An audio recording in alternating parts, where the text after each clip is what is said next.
All right, you're looking at pictures right now of Allen Weisselberg, the CFO of the Trump Organization, coming into the Manhattan courthouse. You see there, he is handcuffed, escorted by law enforcement as he heads to the 11th floor of the courtroom. Bye-bye. See you in Attica. Yeah, I wish. Hey, everybody. Hey. So this is an interesting day, to say the least. We got two Supreme Court decisions. I will go over them with you. One I don't care about. The other one I do, and you will too. And it's really not. It's not great.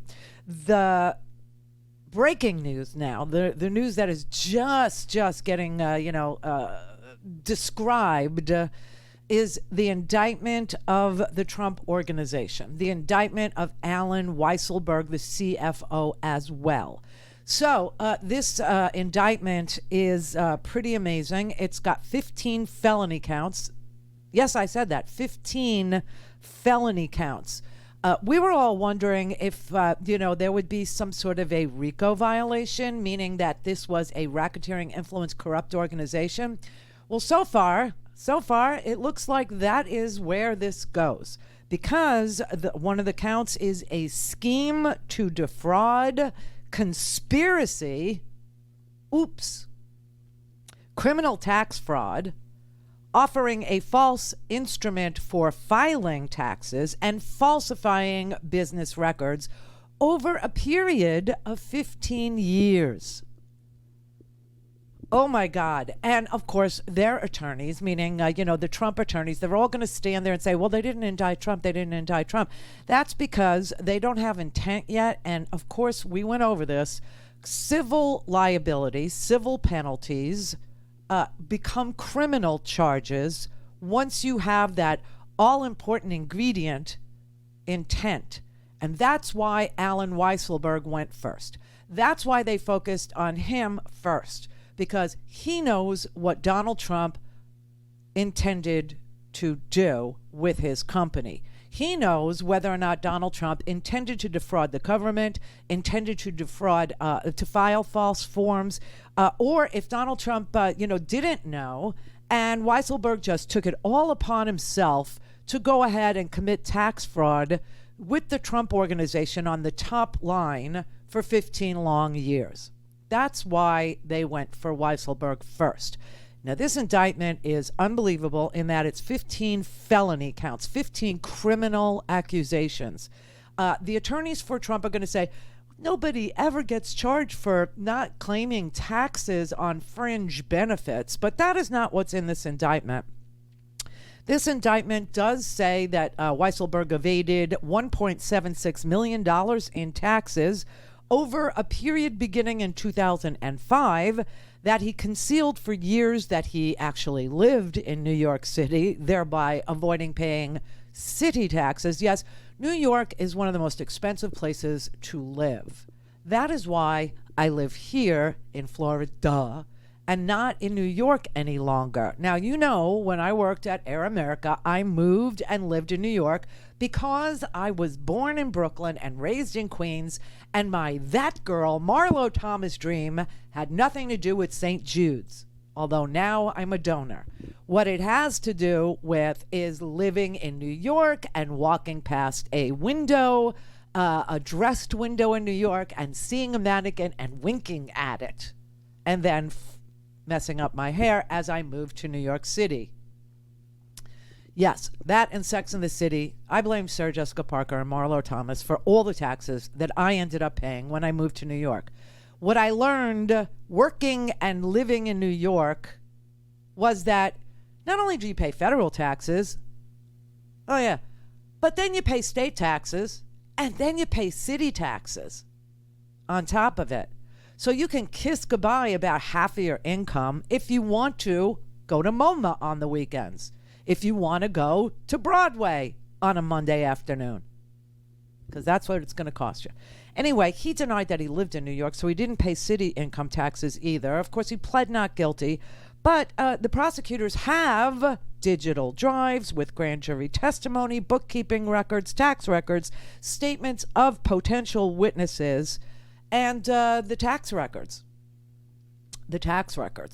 So the idea here now is to refer to Mr. Weisselberg as Mr. Weasselberg. Because nobody thinks Allen Weisselberg is the nexus of evil. But if he's taking the rap for Donald Trump, he is the nexus of stupid. Because we all know what happens to anybody that covers for Donald Trump. They all end up getting royally screwed.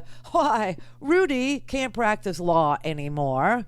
Sidney Powell, she's being sued for $1 billion.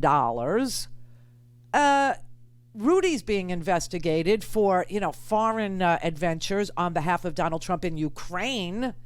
And now Weisselberg is finally going to see his name on 15 felony indictment counts, right? So it would be smart. I would have also not cooperated unless and until I was frog marched into the court to see what charges were being leveled against me. Well, now he knows. This is not what Allen Weisselberg prepared for this morning, believe me, when he turned himself in at 6:20 a.m. I don't think he expected 15 felony counts. I really don't. I think what he was some sort of a civil charge of, tax of not paying taxes on apartments that were given to him as what he was calling a fringe benefit. But I am not aware of anybody who gets millions of dollars in apartments and tuition for your grandchildren and your children, or who gets their son to work at the Woolman rink for 7 figures, or for somebody who, denies that they're residents. No, I don't think that's civil. That's criminal. But anyway, so now, The Apprentice has gone from The Apprentice to Law and Order is what it is. And everybody is going to be very well aware that Donald Trump was not smart. Donald Trump was letting his accountant and instructing his accountant to engage in a tax fraud scheme for 15 freaking years, which is why he paid $750 in federal income taxes last year and the year before. So that is why they narrowed the scope. They brought in this Rosencrantz dude. Okay, his specialty is RICO stuff, right? It's schemes, it's fraud, it's a pattern and practice of fraud. It's Listen, Leona Helmsley, she'd be a good example. Didn't she go to the Who's Gal? Yeah, she did. Why did she go? Tax evasion, tax fraud, right? People do go to jail for this crime. It's just that the lawyers are trying to say nobody's ever brought a criminal case for evading taxes on fringe benefits. Why? Trump's only crime was he was too generous. That is not what this indictment says. That is not what this indictment is about. This is an indictment that says that you were running a racketeering, influence, corrupt organization for the last 15 years with a conspiracy to defraud criminally not just the city in which you live, but also the government of the United States. And that you filed fake documents in furtherance. And that there was a conspiracy. So who did Weisselberg or Weaselman, let's just call him Weaselman, who did he conspire with if there's a conspiracy charge in here? And of course, let's not forget that Donald Trump is unindicted co-conspirator 1 in the Michael Cohen case, which isn't even part of this because this only looks at one person.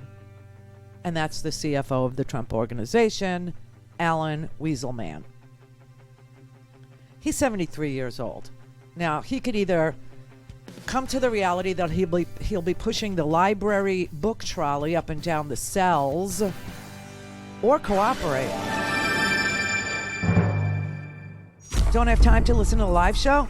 Want to hear more on your schedule? Go to randyrhodes.com and buy a stinking podcast.